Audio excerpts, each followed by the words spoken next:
Que alegria estarmos aqui mais uma manhã para juntos podermos adorar o nosso Deus, podermos aprender da palavra de Deus, podemos nos beneficiar e nos apropriarmos daquilo que Deus tem para nós. Quantos aqui concordam que Deus tem dado o melhor, desde sempre Deus tem dado o melhor para cada um de nós? Amém, irmãos? Hoje eu preciso da interação de vocês. Hoje nós precisamos sair daqui com a certeza de que nós podemos melhorar algumas coisas e ajustar outras, porque Deus nos deu o melhor. E muitas vezes nós temos sido deficitários na nossa adoração, nas nossas atitudes, nas nossas ações. E eu quero que a gente saia daqui hoje pensando sobre isso. Eu tenho dado o meu melhor a Deus, ou eu tenho dado esmola para Deus? Porque Deus não precisa de esmola, mas muitas vezes a igreja não está entendendo isso. E da onde que eu tirei esta palavra essa semana? Faço minhas leituras, como toda a igreja faz, eu sei. Todos nós desenvolvemos a nossa leitura bíblica, e eu estava estudando o último profeta, lá do Antigo Testamento, né? O penúltimo da história, Malaquias, profeta menor, o último do texto, faz parte do grupo dos 3 profetas que profetizaram no período pós-exílio, né? Ageu, Zacarias e Malaquias. E a partir daí eu estudando algumas coisas, eu vi alguns pontos que coube diretamente para a realidade da igreja hoje, né? Não apenas da Abrace, mas da igreja brasileira como um todo. E aí eu falei, poxa vida, realmente Deus deu o seu melhor, mas muitas vezes a igreja tem dado o que sobra, temos dado o que resta. E olha que coisa preocupante, né? Isso é muito preocupante. Eu não sei quantos aqui, mas quantos aqui, quando cai o pagamento, vamos dar um exemplo de pagamento. Quantos aqui, quando cai o pagamento, separa o seu valor de esmola?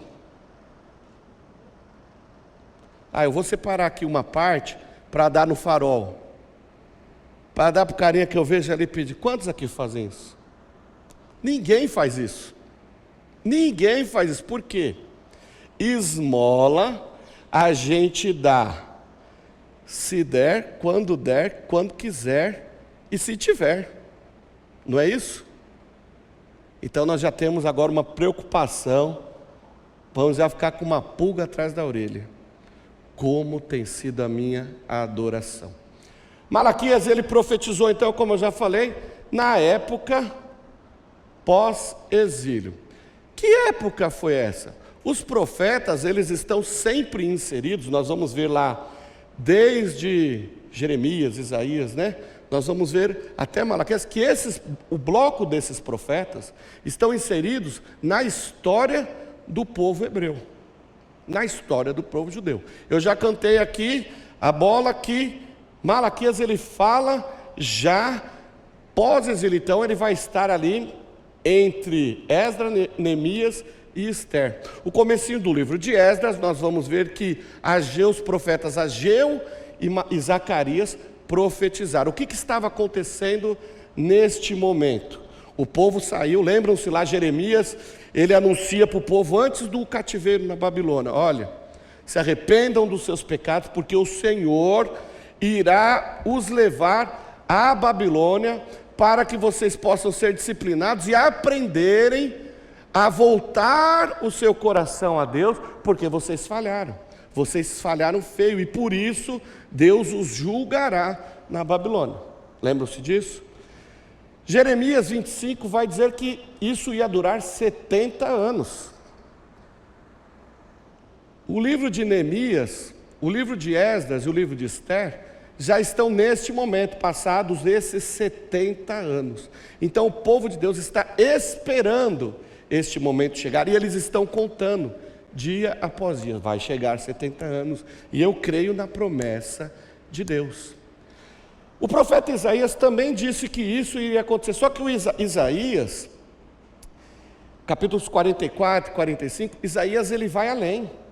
Isaías dá o nome, olha, Isaías está 200 anos, 300 anos antes de Malaquias.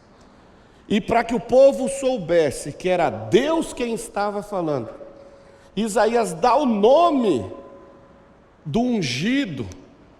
Deus, através da boca de Isaías, fala, ó, o meu ungido, aquele que eu separarei para ir lá restaurar o meu povo do cativeiro na Babilônia é Ciro. Leia lá depois, 44 de Isaías, diz, né, Ciro, o meu ungido, ele me obedecerá e cumprirá aquilo que eu lhe ordenar. E aí, o que nós vamos ver então?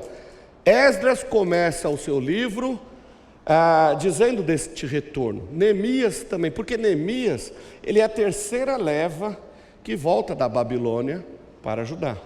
Nós vamos ver primeiro Ciro levantando um decreto, né, porque a Babilônia domina o mundo, aí a Pérsia, os medo-persas vêm, dominam a Babilônia, porque a mão de Deus estava agindo nesse período.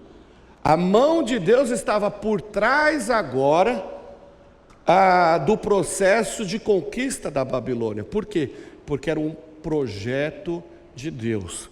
Deus tem projetos para as nossas vidas e não importa como Ele vai fazer. Muitas vezes nós sofremos, e muitas vezes nós sofremos por conta das nossas atitudes, das nossas ações. O povo hebreu sofreu em consequência do pecado. Basta ler Crônicas, Reis e Reis, que vocês vão ver a catástrofe que foi a vida dos reis. Aliás, desde os juízes, nós vamos ver a catástrofe que foi um povo que deixou de obedecer a Deus, que deixou de temer a Deus, e por isso deixou de ser abençoado.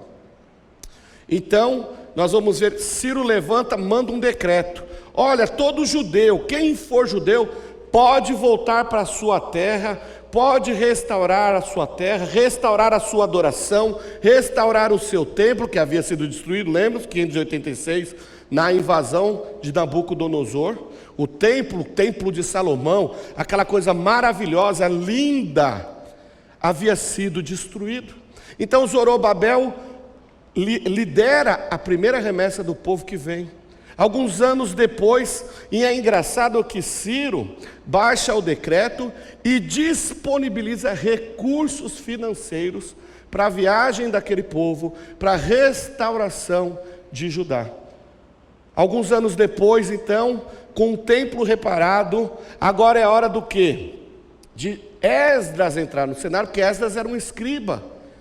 Esdras era um conhecedor da lei, e Ciro manda Esdras para Judá para ensinar o povo, reintroduzir novamente o contexto bíblico, né? Na verdade, a lei de Moisés, a lei de Deus para aquele povo que havia se perdido. O contexto, a ideia de Deus, a identidade do povo de Deus se perdeu no cativeiro da Babilônia. Claro que nós estamos falando de 70 anos, uma geração foi passando, mas os mais antigos, que viveram esses 70 anos lá na Babilônia, mas que haviam visto a glória do primeiro templo, quando eles chegam em Judá e eles veem tudo destruído, eles choram, eles gemem, eles se entristecem, eles se desesperam. Por quê? Porque o templo, a casa de Deus havia sido destruído, e eles sabiam que a responsabilidade da casa de Deus era a responsabilidade deles. O profeta Ageu, o profeta Zacarias começam a incentivar o povo. Eles enfrentaram vários obstáculos, várias lutas naquela reconstrução, mas Ageu começa a incentivá-los. Vamos, gente, continuem, vamos firme, ainda que este templo materialmente não fique tão belo como foi o templo de Salomão, vamos ficar firmes, porque a glória da segunda casa será maior do que a primeira. Eu amo este texto, porque eu entendo que o poder de Deus, ele transcende paredes.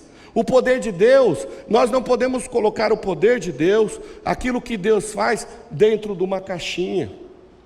Ah, mas esse lugar aqui é feinho, Deus não vai agir assim. Aqui agiu sim, poderosamente. Haviam muitos que nessa segunda leva não deixaram a Babilônia para voltar para Judá. Por quê? Construíram famílias, construíram recursos, riquezas e se apegaram aos bens lá na Babilônia. Eu estou morando aqui no Alphaville, estou aqui com casa, carro, uma conta bancária gorda, vou voltar lá para Judá que está tudo destruído, nem o templo tem mais lá, está caindo tudo os pedaços, eu vou borrar minhas unhas, gastei 150 conto para pôr aquela unha com gel para ficar desse tamanho, fiz chapinha, fiz a barba, eu vou lá cavucar a terra? De jeito nenhum, estou bem aqui. Só que aí, Esdras vai conclamando o povo a voltar. E aí na terceira leva, olha, o templo já está reconstruído, o povo já está lá, já está voltando. Neemias então vem na terceira leva. Neemias ele vem para ajudar para quê? Lembram? Reconstruir os muros. Comecinho do livro de Neemias nós vamos ver Sanbalate, Tobias, né? Inventando coisa, tentando atrapalhar, mas as coisas começam a acontecer, e aí lá no finalzinho de Neemias, está o contexto em que Malaquias profetizou. E eu quero ler com você um pouquinho do capítulo 13, o início do capítulo 13 de Neemias, antes de irmos para Malaquias, para a gente poder ter uma ideia do nosso contexto. Eu quero ler o versículo 6 de Malaquias 1, e aí nós vamos ler Neemias. Malaquias 1, versículo 6 diz assim: o filho honra o pai e o servo o seu senhor. Se eu sou o pai, onde está a minha honra? Se eu sou o Senhor, onde está o temor de mim? Diz o Senhor dos exércitos, a vós, sacerdotes, que desprezais o meu nome. Essa palavra é para o sacerdote, que desprezam o nome de Deus. Quando nós desprezamos o nome de Deus, nós estamos desprezando o próprio Deus. Quando nós desprezamos a casa de Deus, nós desprezamos o próprio Deus. Agora vamos além. Quando eu deixo de anunciar Jesus, quando eu deixo de cumprir aquilo que o Senhor nos convocou, nos comissionou a fazer, eu desprezo o nome de Deus, porque eu estou desprezando a voz, o mandamento de Deus. Quando eu não trago as pessoas para o culto, quando eu não incentivo, quando eu não chamo, eu estou desprezando aquilo que é importante, porque, poxa, se estar na casa de Deus, buscando a Deus, é importante para mim. Eu tenho a oportunidade de trazer outros para cá também, para juntos sentirmos a alegria de estarmos na presença de Deus, e não o faço, é por quê?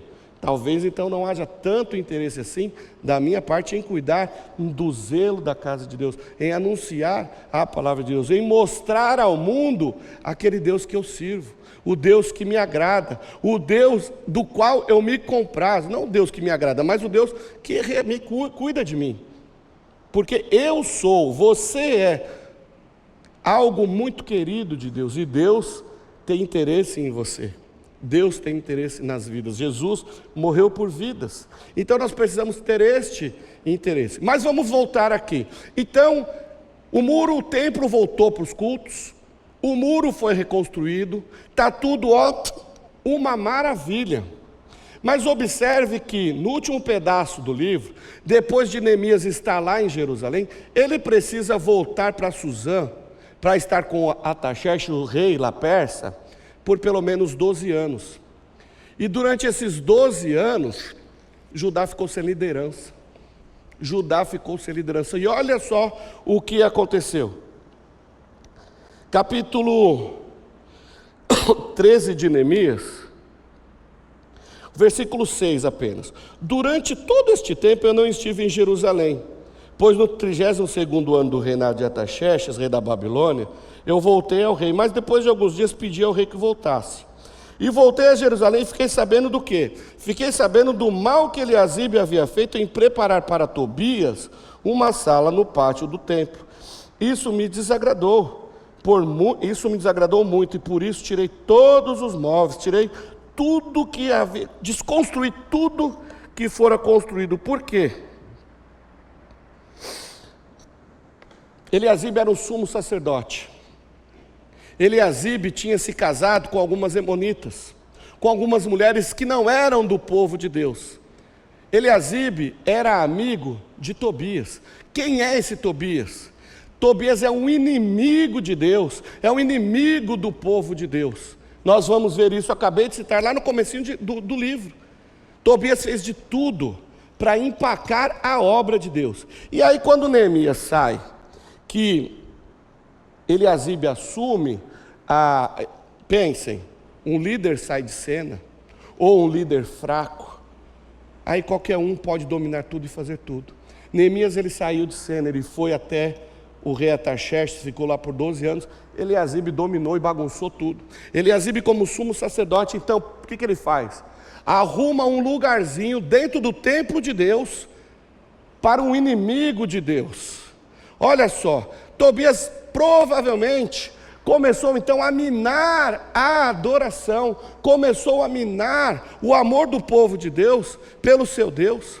Eliasibe, como sumo sacerdote, foi dando corda. Eliasibe, como sumo sacerdote, foi de alguma forma recebendo do povo. Lembre-se que o povo levava os sacrifícios, os animais para serem sacrificados, para o sumo sacerdote fazê-lo, Eliasibe começou a perceber, receber e talvez incentivar qualquer tipo de adoração.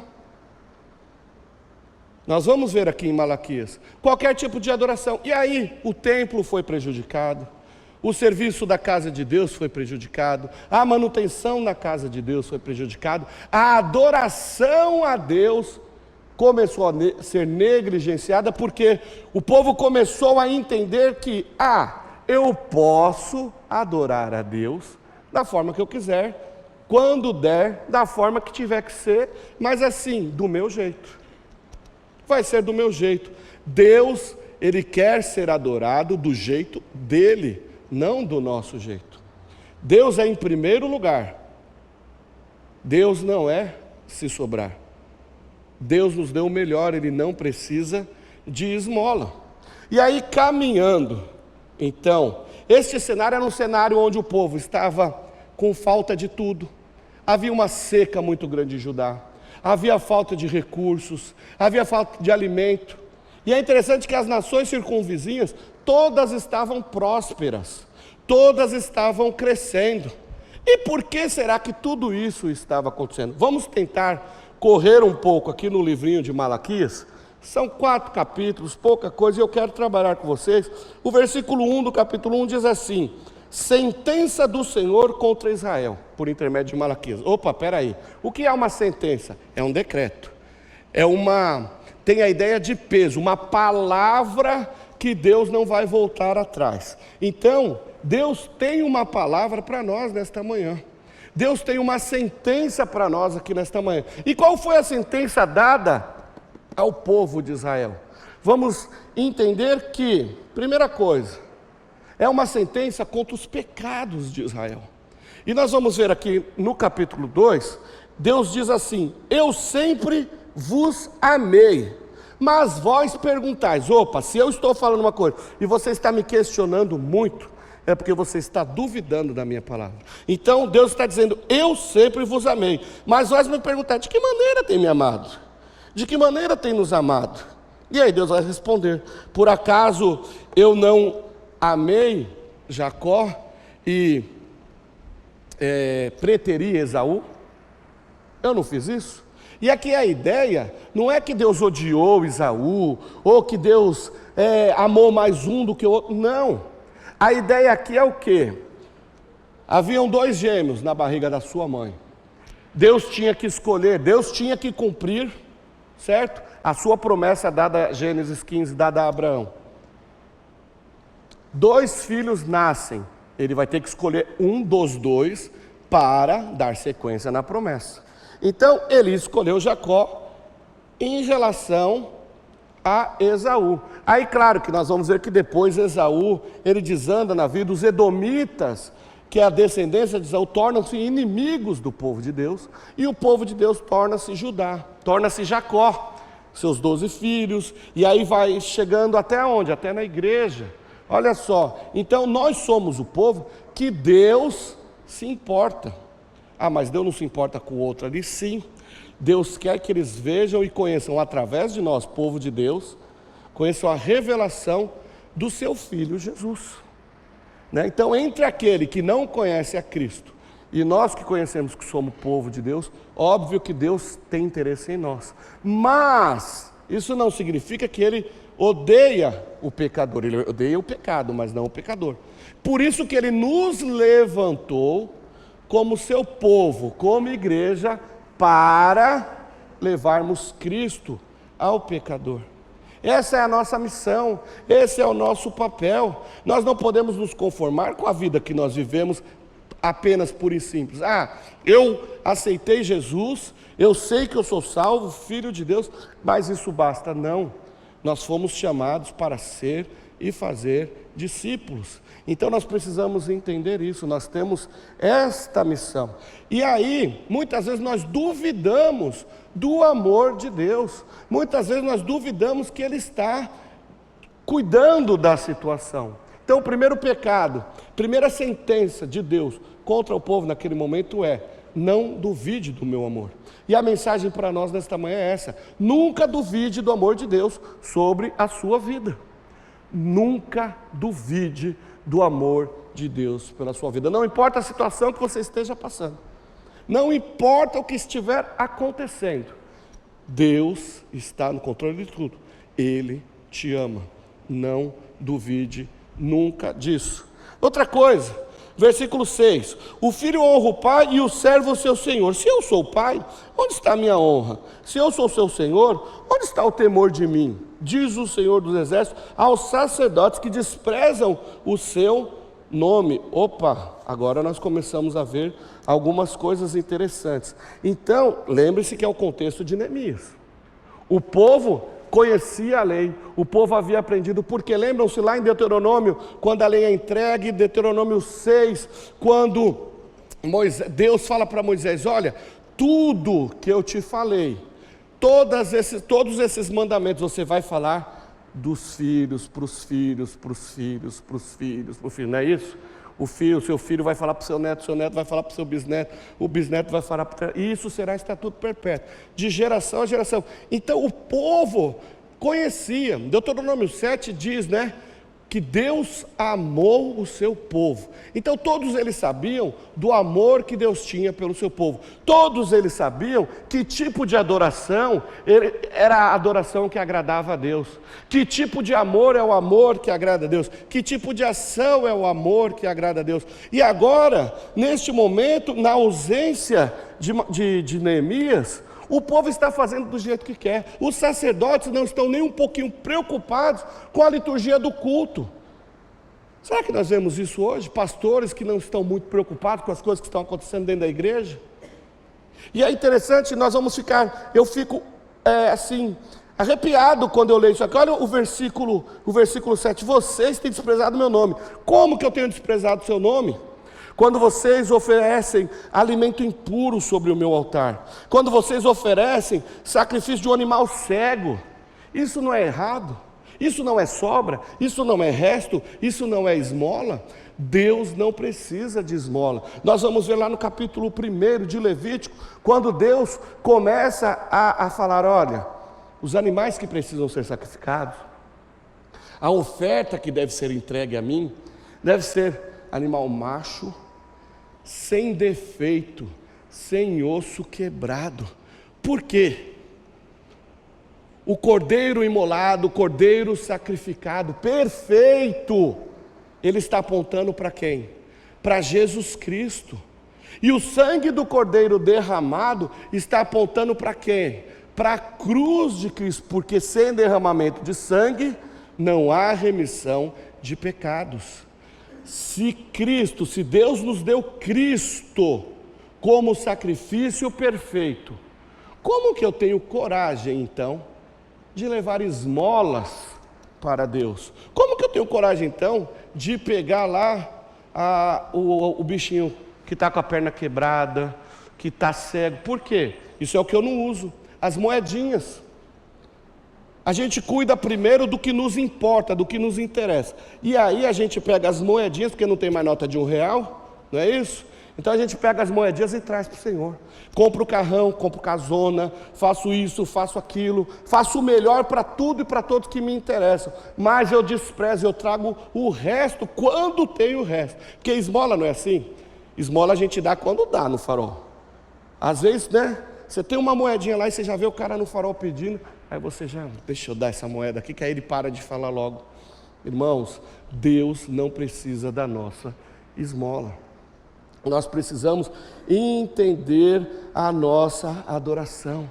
Nós precisamos vir para a igreja, nós precisamos entregar o nosso melhor, não é só apenas em dinheiro, também é, mas entregar a nossa melhor adoração.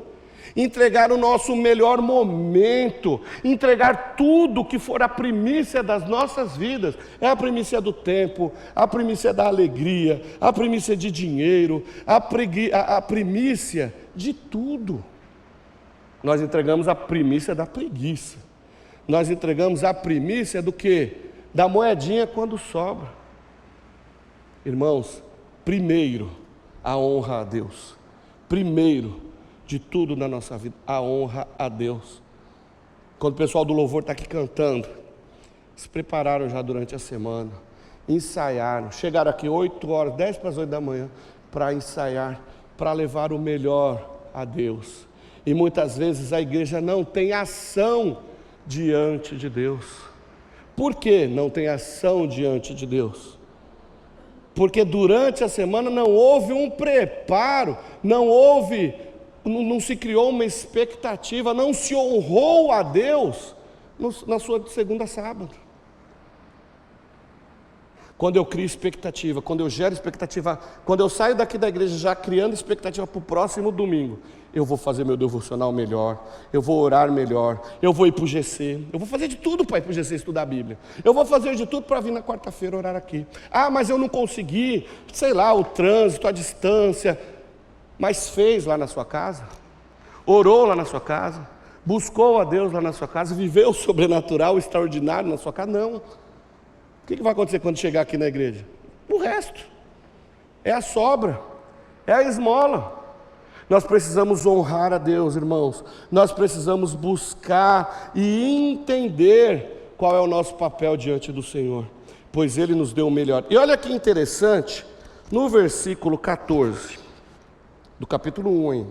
Maldito seja o enganador que, tendo o animal macho sem defeito no seu rebanho, promete oferecê-lo, mas sacrifica ao Senhor um animal defeituoso. Opa!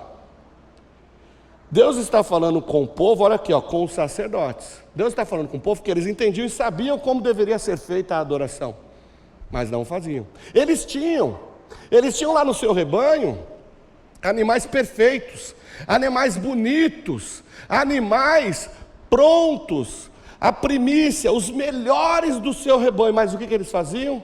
Não, você é maluco que eu vou dar minha mimosa aqui para ele? Não, minha mimosa não vai virar churrasco. Pega o Zé Ceguinho ali, pega o Zé Manco aqui, deixa que eu chuto, leva esse, porque esse daqui não vai ter proveito para mim. Se eu vender esse animal aqui com falhas, com osso quebrado, com algum defeito, eu não vou ganhar dinheiro. Então, aí a gente vai jogar fora mesmo, é resto. Leva lá para o sacrifício. Sabe o que acontecia? O sacerdote recebia aquilo e é isso aí. O sacerdote também estava errado, por isso que a sentença vem contra os sacerdotes, porque eles estavam permitindo e talvez incentivando que fossem dados esmolas a Deus, em vez de ser entregue a primícia a Deus. 1 Pedro 2,5, 1 Pedro 2,9 diz o quê? Vós sois raça eleita, sacerdócio real, propriedade exclusiva de Deus, a fim de proclamarmos as virtudes daquele que nos chamou das trevas para a sua maravilhosa luz. Se a mensagem de Deus era para os sacerdotes, hoje a mensagem de Deus é para nós, porque Pedro está nos ensinando sobre o sacerdócio real. Hoje eu não preciso ir até o pastor para levar a minha adoração. Eu vou direto a Deus adorar. Então somos nós os responsáveis de entregarmos o melhor a Deus. O melhor na adoração, o melhor da saúde, o melhor da vida, o melhor da atividade, o melhor recurso, o melhor tudo. Nós investimos e gastamos tempo com um monte de coisa. Lá no serviço nós somos sensacionais, fazemos tudo. Na igreja, estou cansado. Vou no shopping, gasto, faço, olha, vou gastar com um monte de besteira aqui. Uma saidinha, né, que a gente dá no shopping é R$300. Aqui, moedinha. Então assim, peraí, o que eu estou fazendo com a minha vida no altar de Deus? O que eu estou fazendo com aquilo que Deus tem me dado? Olha que coisa interessante e que coisa maluca. Temos sido irresponsáveis com Deus. Mas olha que coisa interessante. Não temos todos o mesmo Pai. Não fomos criados pelo mesmo Deus, versículo 10, capítulo 2. Por que então somos infiéis uns aos outros, quebrando a aliança dos nossos pais? Somos todos filhos do mesmo Pai. Por que uns são abençoados e outros não? Olha que análise a ser feita. Por que uns são abençoados e outros não? Poxa vida, eu vejo aquele irmão ali, né, ele consegue tudo, ganha até menos do que eu, ganha 3 vezes menos do que eu, mas ele consegue aquilo, tem aquilo, Deus vai abençoando. Eu estou vendo Deus abençoando essa pessoa, e eu estou aqui sempre estagnado. Eu vou na igreja, eu levo minhas moedinhas, sabe, eu chego lá, o pessoal me chama para ir para o GC, eu tento ir, mas eu tenho preguiça, não vou. Mas assim, a minha vida parou, eu estou estagnado, eu oro, eu falo que eu vou orar 10 minutos, mas eu oro só 5. É só fazer uma autoanálise. Como está a minha vida diante de Deus? Como está a vida daquele que eu estou olhando e vendo Deus abençoando? Por quê? Porque ainda existem crentes que amam a Deus de verdade. Há na igreja de Cristo aqueles que não se dobraram aos bens deste mundo, que não se apegaram aos bens deste mundo, estão buscando entregar as primícias da sua vida ao altar do Senhor, e por isso são abençoados. Eu vejo aqui hoje, abrace, uma igreja abençoada. Deus tem interesse em te abençoar. E para que a igreja seja cuidada, a igreja seja zelada, esteja bem estruturada, a bênção vai passar por você, meu irmão. A bênção vai passar por você, porque você é responsável pela casa do Senhor. Nós somos responsáveis. Uma outra coisa, o versículo 2 do capítulo 3 diz assim: quem suportará o dia da sua vinda? Quem permanecerá de pé quando ele aparecer? Pois ele será como o fogo do ourives e como o sabão do lavandeiro. Nós vamos prestar contas de toda a adoração que nós estamos trazendo a Deus. Deus, ele tem nos abençoado. Deus, ele tem nos abençoado para que possamos anunciar a Cristo o amor, né? Anunciar ao mundo o amor de Jesus Cristo. Ser e fazer discípulo, a nossa missão como crentes, a missão da Igreja Abrace, ser e fazer discípulos. Nós não estamos fazendo. Com os recursos que Ele tem nos dado, nós temos feito um monte de coisa. Mas nós vamos prestar contas. Nós vamos chegar diante de Deus um dia e falar: André, o que você fez? Te dei isso, te dei aquilo e tal. E aí, o que você fez? Ah, Deus, eu coloquei lá para viajar. Eu coloquei lá para passear com as crianças. Mas não era para você, Deus te deu uma spin, 7 lugares, não era para você levar o povo para a igreja, levar o povo para a capelania, não era para... Era isso, Deus, não sabia. Você pode me dar uma oportunidade nova? Manda eu de volta lá, para ver se eu faço, eu aprendo melhor. Não vai dar mais tempo. A hora é agora, irmãos. O Senhor está te chamando, te lembrando nesta manhã da sua responsabilidade como crente. Os versículos 3, no capítulo 3, versículos 7 a 12, eu não vou ler por causa do tempo, mas aqui nós vamos ver as bênçãos do Senhor àqueles que são fiéis. E no meio desses versículos está aquele versículo fantástico que todo mundo lembra, né? Trazei todos os dízimos. Ué, mas dízimo não é só no Antigo Testamento? Lógico que é, estamos lendo aqui. O dízimo é para o Antigo Testamento. Levar animais lá para o sacrifício é no Antigo Testamento. Isto é verdade. Mas Cristo, em Cristo, Ele mudou essa história, não foi? Porque Cristo foi o sacrifício perfeito. Cristo foi o sacrifício perfeito. Eu não preciso mais imolar nenhum animal em adoração. Mas agora Cristo espera o quê? A nossa adoração no coração. Também não vai adiantar eu trazer um monte de dinheiro para a igreja, fazer um monte de coisa para a igreja, se o meu coração não estiver de acordo, se eu não estiver fazendo isso em adoração a Deus, com o meu coração, também não vai adiantar. Então, peraí, eu adoro ao Senhor com as minhas primícias, porque eu sei que o meu coração ama a Deus, e eu sei que é minha responsabilidade cuidar da casa do Senhor. Agora, olha que interessante o texto, vamos ler, vai. Versículo 10, né? Trazei todos os dízimos ao tesouro do templo, para que haja mantimento na minha casa, e provai-me nisso, diz o Senhor dos Exércitos, e vede, se eu não abrirei as janelas dos céus, e não derramarei sobre vós tantas bênçãos, que não conseguireis guardá-las.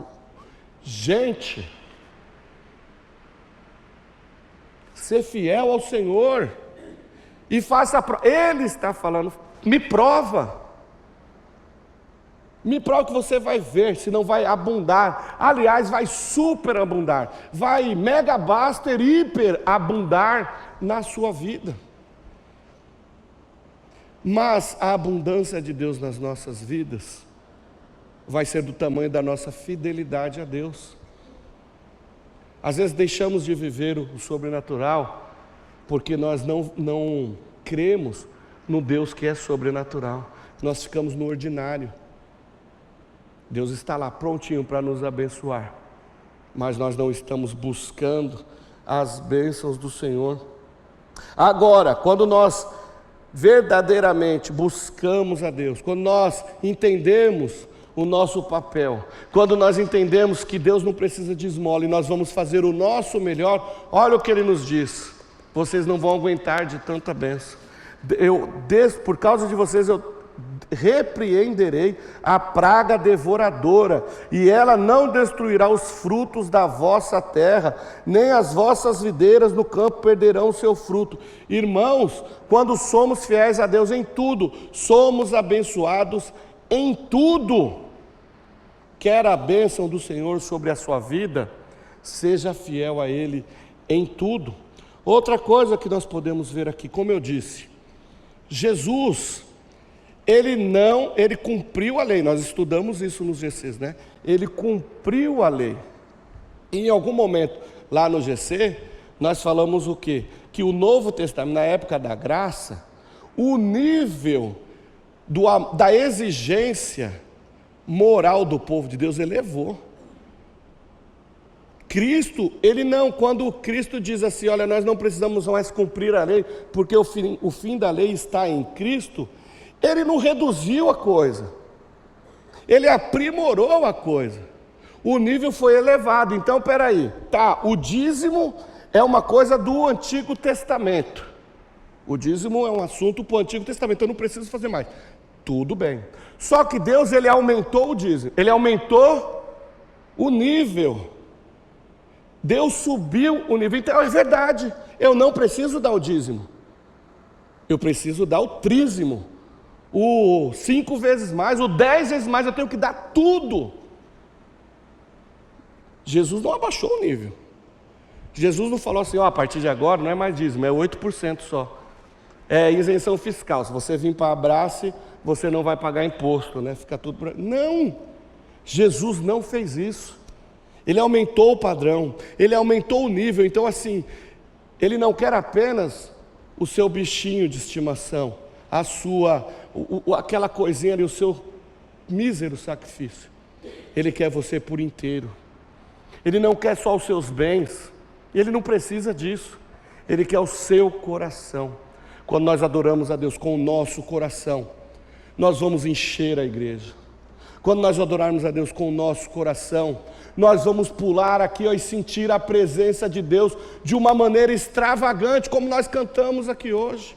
Quando nós adorarmos ao Senhor com entendimento de coração, nós vamos orar e o doente será curado, o morto ressuscitará, o que está na muleta vai jogar a muleta fora, nós vamos viver o sobrenatural, as nossas finanças sobejarão, os celeiros transbordarão, nós vivemos do melhor, não porque nós merecemos, mas porque isso é palavra do Senhor, é promessa do Senhor. Em ti serão benditas todas as famílias da terra.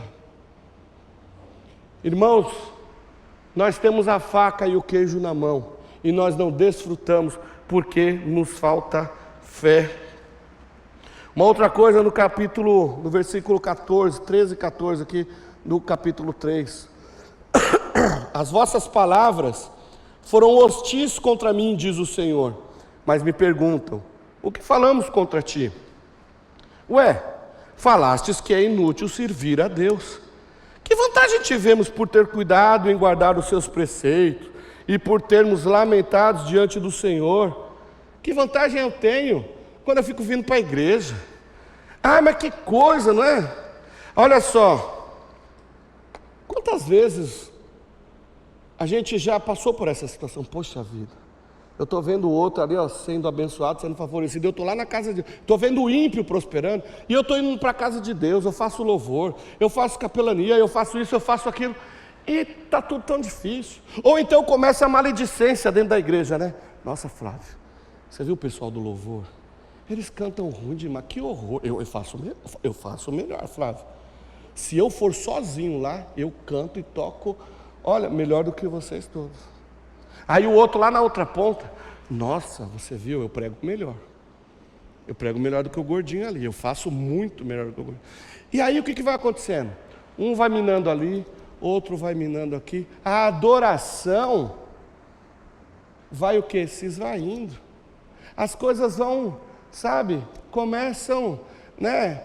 Por isso que a adoração estava indo mal no templo. Porque o povo começou a adorar mal, começou a levar animais com defeitos, começou a levar alimentos impuros para a mesa da igreja, começou essa coisa ruim, esse clima ruim, e Deus começa a atuar. Deus vai punir quem tiver que ser punido, e Deus vai abençoar aquele que tiver que ser abençoado. Olha só o versículo 15, o que Deus responde a esses que ficam atrasando lá dentro da igreja. Agora consideramos felizes, continua a reclamação, né? Como é aquele lá, ó, que não está nem aí para a igreja, é abençoado, e eu que estou aqui não. Mas olha o versículo 16, ele diz assim: então, aqueles que temiam o Senhor falaram uns com os outros, e o Senhor os ouviu com atenção, e diante deles se escreveu um memorial para os que temiam o Senhor, para os que honravam o seu nome. E naquele dia, diz o Senhor, eu prepararei para os que são meus, propriedade minha exclusiva, eu terei compaixão deles, como um homem que tem compaixão com o seu filho e o serve. Quem aqui é pai ou mãe, trata mal seus filhos? Ninguém trata mal seus filhos. Deus está dizendo aqui o seguinte: há um povo na igreja que reclama, que murmura, que põe defeito, que não faz nada, só atrapalha, não ajuda. Esse povo precisa se converter. Mas há um povo também que estimula um ao outro. Olha aqui, foi que versículo 16: aqueles que temiam o Senhor falaram uns aos outros. Estimular uns aos outros, incentivar uns aos outros.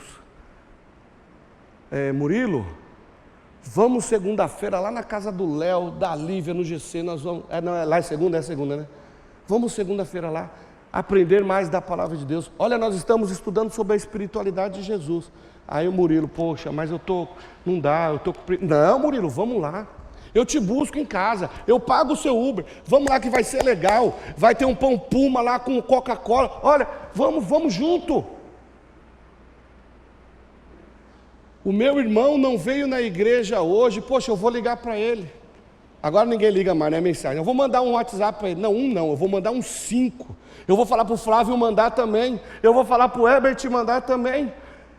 Isso é cuidar uns dos outros, é incentivar uns aos outros, é impulsionar uns aos outros. Poxa, eu vou para o GC hoje e vou levar meia dúzia comigo. Eu vou para a igreja hoje e vou levar meia dúzia comigo. Eu lembro quando eu era moleque lá na EBF, né, na época de férias, julho e dezembro. Eu jogava bola, era magrinho, bom de bola, corintiano. Aí a gente estava lá no campo, lá na vila, jogava bola. Dava o horário da EBF, eu levava os 2 times para a EBF. Eu chamava a turma, nós ia com o pé sujo de lama, de barro. E eu lembro que eu ganhava muitos prêmios com isso, né? Que era o que levava mais visitante, que tinha tudo isso. Hoje não se tem mais EBF nas igrejas, né? Mas muitos amigos eu ganhei para Jesus nessa época. A gente estava lá se divertindo, tá, opa, mas agora é hora de eu ir lá buscar a Deus. Então eu paro tudo e vou buscar a Deus. Hoje em dia é o contrário, né? Chega alguém em casa, eu já não vou mais para a igreja, porque eu tenho que ficar com o pessoal em casa, em vez de levar essa turma para a igreja. Mas não, há um tempo. Então a gente precisa fazer o quê? Influenciar, incentivar. Lecão, vamos lá, Alex. Vai dar tudo certo, vamos comigo. Ah, mas... Não, vamos lá. Você fez o devocional hoje? Ah, eu não fiz. Baixa o aplicativo da igreja, que às vezes você não tem 2 minutos para ler o livrinho lá, mas você pode ir no trânsito ouvindo o devocional, que o pessoal da mídia, aquele pessoal, ó, nota 10, que amam tanto a igreja, eles separam alguns minutos do seu dia, às vezes horas, para poder editar o videozinho, vão lá na casa de alguém, né, gastam com Uber, investem no Uber, investem tempo, para quê? Para que todos tenham acesso ao devocional, já que não tem tempo para ler o livro. Eu não tenho tempo para ir lá no evangelismo agora, lá no drive-thru da oração, mas eu tenho o devocional, não, o aplicativo da Abrace, que eu posso mandar para a minha lista de amigos, que vão conhecer Jesus, vão ouvir uma mensagem de salvação. Lá tem a Bíblia para ler. Ó, eu não consigo dar Bíblia para ninguém, né? Eu nem gosto, eu tenho vergonha. No aplicativo tem Bíblia, então eu vou mandar para a minha galera aqui, ó, é uma maneira de evangelizar. Mas o povo da igreja não tem um aplicativo. O povo da igreja nem sabe onde que acha esse aplicativo, que a igreja está investindo para que nós possamos distribuir e enviar o evangelho para tudo quanto é lado. Nós precisamos começar a incentivar as pessoas. Irmãos, leiam a Bíblia. Irmão, vamos no GC. Irmão, vamos orar. Irmão, baixa o aplicativo. Irmão, envia o aplicativo. Esse mês é o mês do suicídio. Hoje é que dia, gente? 5, 6? 8. Dia 8. No dia 3, eu estava conversando com uma irmã, com uma missionária, e ela já estava me falando que só na igreja dela, uma igreja no interior do Paraná, eu acho, tiveram 3 casos de suicídio no dia 3, por isso que eu gravei, 3. Dentro da igreja. Setembro a gente vai falar muito de suicídio, né? Mas é o ano inteiro. Sabe o que é pior? Não é que é pior, o que é ruim é que também pastor se mata. Filho de pastor se mata. Filho de professor de escola dominical se mata. Crente na igreja se mata. O que nós, como irmãos, estamos falando um ao outro? Irmãos, nós precisamos incentivar uns aos outros. Olhe para o seu lado e veja, poxa, faltando um monte de irmãos aqui hoje. Será que todos foram viajar e está tudo bem viajar? Não é pecado? Não é pecado descansar? Não é pecado. Agora, onde está o pecado? Quando eu deixo o meu melhor para entregar a minha esmola. O que é a esmola? Ah, eu vou no culto quando der, eu canto quando der, eu faço quando der, se der e quando eu tiver. É aquela história do farol. Você está no farol, se você tiver uma moedinha, você dá. Porque no dia 5 você não separou R$1.000 para dar de esmola. Não, você não fez isso. Então assim, vamos incentivar, irmãos, vamos buscar, né, incentivar um ao outro, cuidar um do outro. Poxa, tem uns irmãos hoje que não estão aqui. Se eles não foram viajar, será que está tudo bem? Essa semana, na sexta-feira, foi aniversário da Josi e do Flávio. Hoje é aniversário do irmão Renato, que é uma família que tem vindo aqui de vez em quando. Então assim, A gente mandou mensagem. Se alguém não joga lá no grupo da igreja, hoje é aniversário de não sei quem, ninguém nem lembra. Aniversário da Josi? Quem é Josi? Ela vem na igreja? Aniversário do Flávio. Quem é Flávio? Nunca ouvi falar que é. Ah, o Flávio é aquele do violão. Ah, é porque na hora que ele está tocando, eu estou pensando lá no meu animalzinho manco, que eu queria trazer de oferta, na minha adoração defeituosa, na minha vida defeituosa. Por isso que eu não sei quem é o Flávio. Agora, quando nós interagimos, quando nós cuidamos uns dos outros, quando nós pastoreamos uns aos outros, não tenha dúvida, Flávio não veio na igreja hoje, eu vou ligar para ele. Flávio, o que aconteceu? Está tudo bem, precisa de mim, quer que eu vou aí? Ah, André, é que hoje a Michele fez uma surpresa para mim, ela fez um rocambole e tal, sabe aquele que você gosta? Ah, Flávio, glória a Deus, estou indo aí. Olha só, resolvido. Por que o GC é uma ferramenta extraordinária de comunhão e evangelização? Porque ali um cuida do outro. Lá no grupo do GC, do Luca, por exemplo, já está todo mundo na maior expectativa, porque outubro esse GC vai multiplicar. Vai nascer o Luca, e aí está todo mundo, aí o que nós vamos fazer? Né, a gente precisa dar um tempo agora, vamos ter que ir lá para outra casa, porque agora, né, tem que cuidar aqui do bercinho, não pode fazer bagunça, porque lá é muita bagunça nesse GC, então não pode fazer muito barulho, não pode, olha que coisa linda, cuidar. Né, juntar todo mundo, vamos comprar lá um sapatinho, umas roupinhas, ele é palmeirense, vamos levar lá para bagunçar, lá tem o líder lá em São Paulino, vamos levar uma camisa do São Paulo, né, para bagunçar. Gente, isso é família, isso é cuidar um do outro. Eu vou levar do Corinthians. Então assim, é cuidar um do outro. Um está triste, o outro vai lá e... Pô, Rafa, por que você está mal? Por que você está com esse bico aí? Ah, é porque eu estou mal. Bati, dei uma bica na cadeira ali, chutei o dedão. Ô, mano, eu vou ficar com você até parar de doer. Estou chorando porque eu estou triste por qualquer... Sei lá, briguei com a namorada, fui mal na prova. Meu, qualquer coisa é motivo para a gente ficar triste, não é isso? Pô, senta com o seu irmão. Pô, Michele, você não está legal? Eu vou ficar aqui quietinho. Mas eu quero que você saiba que eu estou junto com você. Igreja, Deus está nos falando isso, que nós devemos cuidar uns dos outros. É nossa responsabilidade cuidarmos uns dos outros. É nossa responsabilidade ganharmos o mundo para Jesus. É nossa responsabilidade cuidarmos da igreja do Senhor. Não é responsabilidade de um só, não. Vamos fazer a faxina da igreja? Vem sempre os mesmos. Vamos pintar a igreja? É sempre os mesmos. Vamos fazer não sei o quê? Sempre os mesmos. Irmãos, a responsabilidade é de todos. A igreja abraça, a qual o Senhor nos colocou, é de todos, não é minha não. Somos a Abrace. Hashtag eu coloco lá, né? Nós somos, não, somos todos Abrace. Se eu não amar este lugar aqui, não vai ser o padre lá que vai amar, não. Ele ama a igreja dele ali. Você está aqui, é sua responsabilidade zelar, amar, cuidar, investir. Zele pela casa do Senhor. É aqui que o Senhor te colocou para servir. Sirva na casa do Senhor. Sirva com seus recursos, sirva com seus talentos. Ah, eu gosto de tocar violão. Fala com o pessoal do louvor aqui. Ah, eu gosto de receber pessoas. Vem comigo porque eu também amo ficar lá na porta recebendo pessoas, abraçando, beijando. Não morri de Covid porque Deus me ama. Porque na Covid eu descumpri todas as regras possíveis e imagináveis. Porque eu não conseguia ficar sem abraçar ninguém, sem beijar ninguém. Então esse é o meu ministério, eu gosto. E você sabe, eu gosto de ficar mexendo na luz lá, essas luzes que ficam para lá e para cá. Fala com o Rafael. Eu gosto de trabalhar no Ministério Infantil, fala com a Júlia, com a Josi.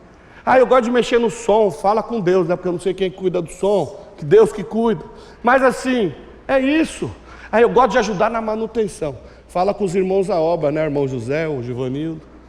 Irmãos, Deus não precisa da nossa esmola. Deus precisa do nosso melhor. Faça uma análise de como está a sua vida, como está a sua adoração. Você tem dado uma adoração integral ao Senhor, perfeita, 100%? Você tem se dedicado a viver uma vida com o Senhor? Ou você tem dado o que sobra? Deus não precisa da nossa sobra. Deus precisa da gente por inteiro. Eu quero te convidar a orar nesse momento.